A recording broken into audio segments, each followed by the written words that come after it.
Hunter x Hunter Nen Impact is the first Hunter x Hunter game to release worldwide, and I'm sure that many of you are eager to give it a shot. It's a 2.5D fighting game that brings fast-paced, tag team action similar to the Marvel vs. Capcom games and Dragon Ball FighterZ. But while Nen Impact shares the same subgenre as these games, there's quite a few differences this game has that makes it stand out on its own. In this video, I'll be teaching you how to play Hunter x Hunter Nen Impact, going over the control scheme, mechanics, strategies, and much more. After labbing and playing much of the demo for the past few weeks, I've got a good grasp of how this game works. So let's not waste any time and let's start getting into it.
First, let's talk about the control scheme of Nen Impact. This game is an 8-button fighter with each button performing a distinct action. The first button on the default control scheme is your light attack. These have jumping, standing, and crouching variations. Your medium attack is the second button on the control scheme, and just like light attacks, these also have jumping, standing, and crouching variations. The next two buttons on this control scheme are your assist buttons. Pressing the first assist button will call out your second character on the team, and pressing the second assist button will call out the third character on your team. Simply put, when these assists are called out, they will do an assist attack. The neat part about assist attacks though is that each assist character has 3 different attacks they can do, either by pressing the assist button itself, pressing forward plus an assist button, or pressing down plus an assist button. It's pretty similar to how each character has 3 different assist types in games like Dragon Ball FighterZ and Marvel vs. Capcom. But in Hunter x Hunter, you can use all these different types during the middle of a match. That's not all for assist though, as you can tag into these characters you call out by pressing the respective assist button again.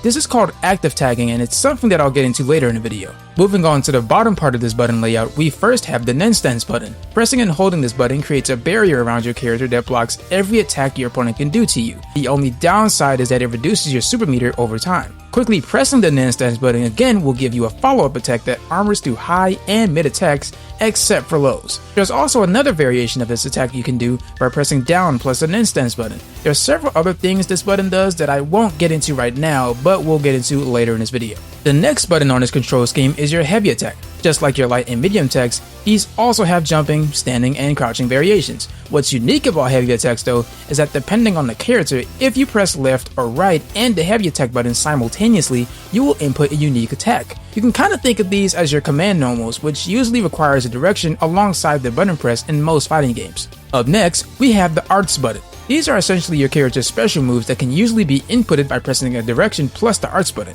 Just like the unique attacks of your heavy button, you want to go into your character's command list and see what these arts are for your character and how to input them. The next and last button on this control scheme is the rush button. It's essentially what you use for auto combos. By holding down the rush button and mashing the light, medium, or heavy attack buttons, you will get huge auto combos that have different conversion routes depending on the strength of the attack you used. Lastly, with the default control scheme out of the way, you of course have plenty of movement options in the game, such as walking, dashes, air dashes, jumps, and super jumps. Some of these movement options have pretty important uses that I'll be getting to in just a bit. So now that you've gotten a good understanding of what each button does in Nen Impact and a quick overview of what the movement options are, let's start applying these things to different aspects of the game, starting with neutral.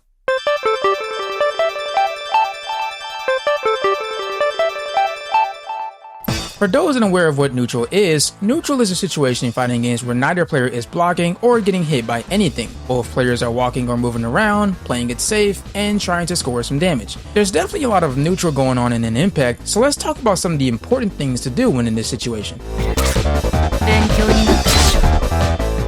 As stated previously, super jumping is one of your main movement options in this game. By momentarily pressing down then the up button, your character will jump extremely high into the air. This is pretty useful to use in neutral because Nen Impact can be pretty chaotic due to the existence of fast-paced offense and strong lockdown assists, which I'll get into later. Super jumping takes you above the potential spacing that assists can control, helping you escape mix-ups or get out of sandwich situations where you are stuck between the point character and their assist. So, always making sure you are in the air for the most part is pretty important.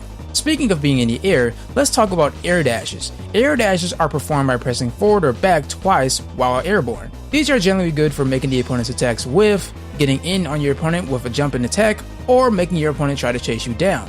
The neat trick about air dashes though is that double tapping forward or back isn't the only way to make them come out. By pressing 2 or 3 attack buttons while airborne, you will perform a forward air dash. For back air dashes, you still have to press back, but you can still use the same button combination.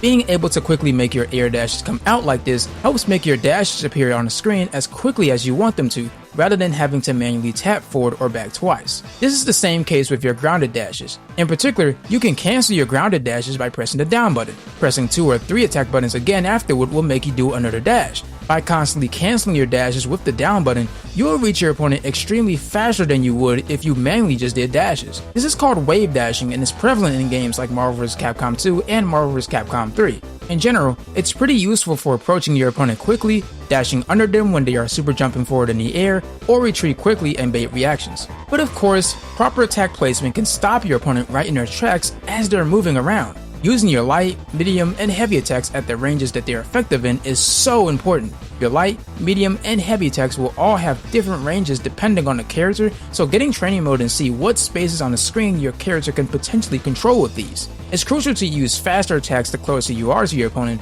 and longer reaching attacks the farther you are from your opponent. But remember, this is a team game. You don't have to fight this battle alone. Your assist characters can help you keep opponents away, approach, or even start combos. Also, remember when I talked about the active tab mechanic? Well, if you quickly call an assist, then perform a special move with your main character that covers a decent amount of space, you can quickly tag in your assist character and notice that your previous character is still doing their special move. Regardless of you tagging into your assist character, your previous character will still execute the action they were doing before, allowing you to control other areas of the screen that your assist character currently doesn't control. This is really powerful for setting up solid offense or keeping your opponents away even. Just keep in mind that assists are on cooldown when used, so you can't do this freely as you want to.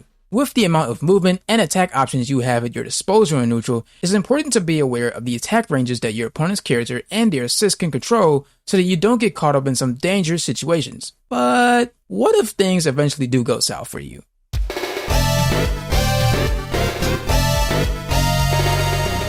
To put it simply, the reward you get from winning neutral is being able to pressure the opponent, mix them up, or start a combo if you hit them. Seeing as these are common situations you or your opponent will be put in, let's take a look at how each of them will play out at a basic level. Starting with your mix-ups, there are 3 different kinds of attacks in Nen Impact: highs, lows, and overheads. High attacks can be blocked by either stand blocking or crouch blocking, but the other 2 attacks are where things get a little spicy. Low attacks beat someone who is stand blocking and must be blocked by crouch blocking. On the other hand, overhead attacks beat someone who is crouch blocking and must be blocked by stand blocking. That's not all though, as you also have throws that completely beat both standing and crouch blocking by pressing forward plus the heavy punch button at the same time. Overall, mixing up lows, overheads, and throws in your offense is a surefire way of keeping the opponent guessing. It's also worth noting that you can call assists before you land an overhead or throw to help make combos off of them. In terms of your pressure, you should use assists to help you keep your opponent pinned. The 3 common streams for characters you can do are light, medium, heavy, Nen stance button, light, medium, heavy, forward plus heavy, or light, medium, heavy, forward plus heavy, Nen stance button. After any of these strings, you want to call out an assist that is fast enough to keep the opponent blocking and be able to attack the opponent if they try to mash or jump out. If you want to test this, go into training mode and enter training settings. You'll then want to select the training opponent option and select the block all option in the guard section. Go back and select the counter setting. Where it says your counter trigger, switch it to block. Then, where it says slot 1, pick standing light as an action, and put the selected replay into on. This basically makes the dummy automatically do a standing light attack after blocking, which is useful for testing what assist would be good for calling out opponents trying to mash. It's also worth noting that it's even better if the assist can catch the beginning parts of a jump. But after your assist gets their job done, you can rush back in and start some more offense. This is where you can really get sneaky with a throw, overhead, or low. Again, this is all at a basic level and might not be how high level offense will play like, but it's something to get you started. And the moment you've been waiting for, let's talk about combos. Generally speaking, the basic combo in this game is doing light, medium, heavy, then pressing down plus the Nen Impact button to launch the opponent in the air. Upon sending them flying into the air, you want to quickly hold the up button to reach them, then do the air version of light, medium, heavy, which sends the opponent all the way to the ground. From there, you can execute a level 1 super attack to finish off your combo by pressing the Nen Impact plus the arts button at the same time. As a side note, level 3 super attacks are done by pressing forward plus the Nen Impact and art button and require 3 bars of super meter, but overall, the combo should look like this.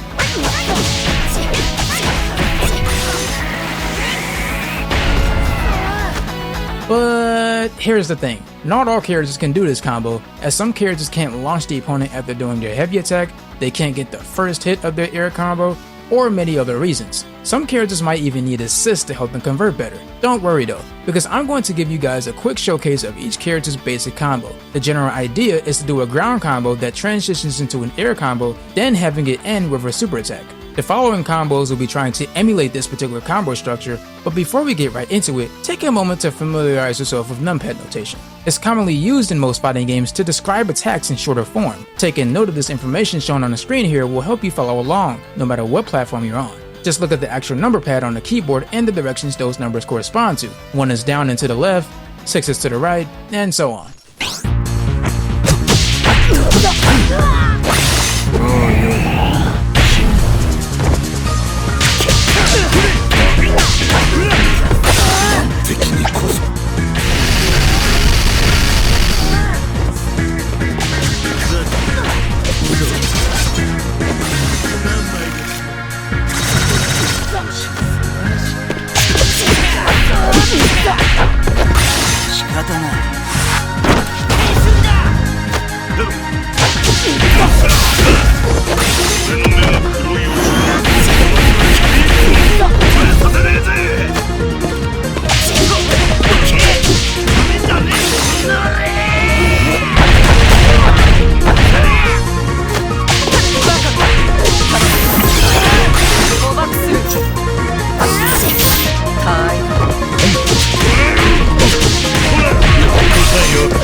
Apart from these combos, you can also look at your character's rush auto combos to see their more advanced conversions. I highly suggest learning how to do these combos yourself without the use of the rush button so that you can not only feel good about pulling off these combos, but also so that you don't need the rush button anymore. Remember, it's already an 8-button fighter, so you want to do what you can to reduce that number. Alright, so let's talk briefly about what you can do after landing a level 1 super attack when finishing your combos. Once the cutscene for your super attack ends, you can press any assist button and the Nen Impact button simultaneously to not only switch to the assist character you chose, but instantly make them do their own level 1 super attack in response to yours. This is called a DHC in most 3v3 games, and it's a great way to make supers combo into each other. You just gotta make sure that your team has good DHC synergy with each other overall. Also, I should mention that you can tag your assist in with a super attack raw or neutral as well. That's not all you can do with level 1 supers though. After landing the final hit of your level 1 super attack, Pressing forward plus any assist button will directly eject the opponent's character off the screen and replace them with whatever character you want to fight against.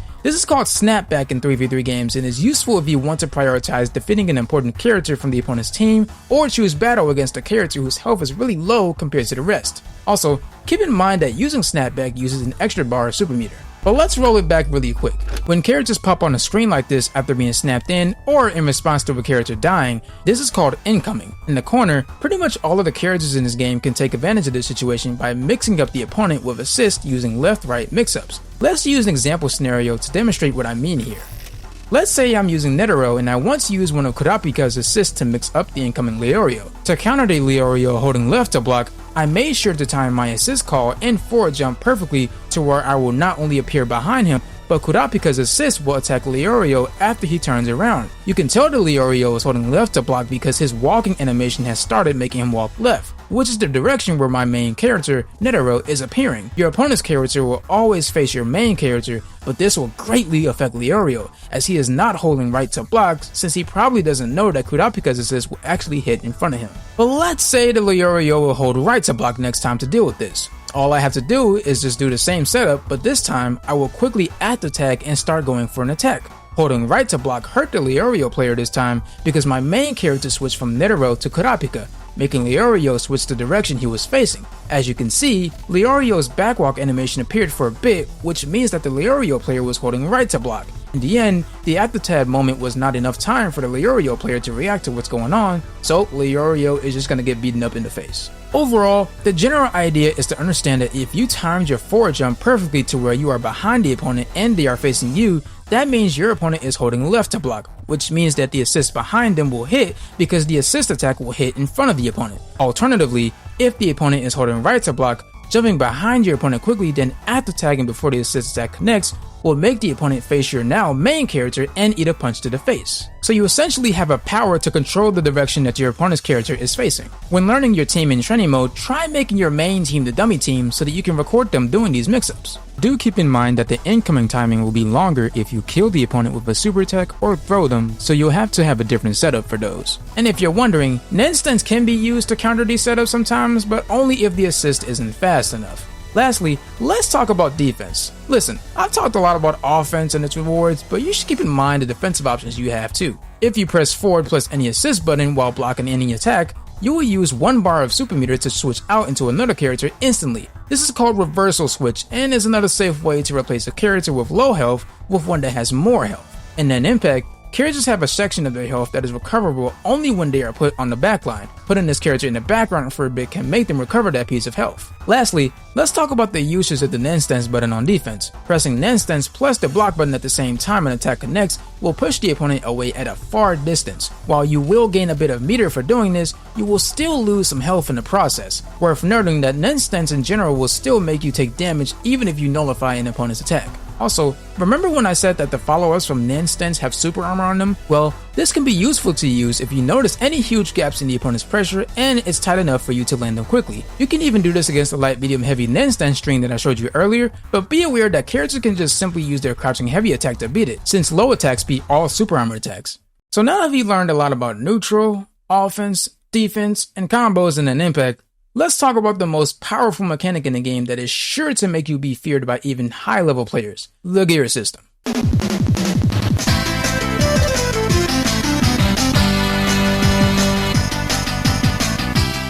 You're probably aware of the comeback mechanics in certain games like Sparking in Dragon Ball FighterZ or X Factor in Marvel vs. Capcom 3 that give characters a massive boost in damage output and health recovery. In Nen Impact, this also exists and it's called Overgear. By pressing the Nen stance plus heavy attack button when you are in any 3 levels of Overgear, you and your teammates will receive insane boosts of strength, movement speed, and gradual health recovery. Also, you will not take chip damage when guarding attacks, and your opponent will surely take a lot of chip damage from you. Additionally, your dashes will actually hit people now, so do with that with what you will. Activating Overgear will put the opponent in a huge Douglas state if they are hit, and is very advantageous on block, so make sure to find the right times to let it rip. And lastly, we have the Quick Gear. When you have any amount of gauge surrounding the gearbox, you can press the light punch button and Nen stance button simultaneously to get better attack power and movement speed. And just like in overgear state, you will not take chip damage while guarding. Also, the higher the gear level in the box, the more powerful your stats will be when you enter quick gear.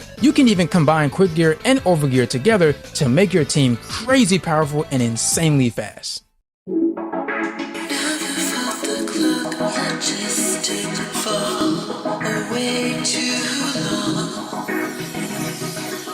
Hunter x Hunter Nen Impact is the latest fighting game out right now, and I hope that people give it an honest shot. For me, this game is honestly a fun time with friends and a blast to lab in training mode. Some of you are probably looking at upcoming tag fighters like Marvel Tokon or Invincible Versus and want to start dipping your feet into some tag games. In my opinion, Nen Impact is a pretty good start for you and will teach you a lot of fundamentals that will be useful in even other tag games. Overall, I thank you all for watching this video and I hope that you learned a lot from it. Be sure to subscribe for more fighting game guides to help you level up as a player. And as always, have a blessed day.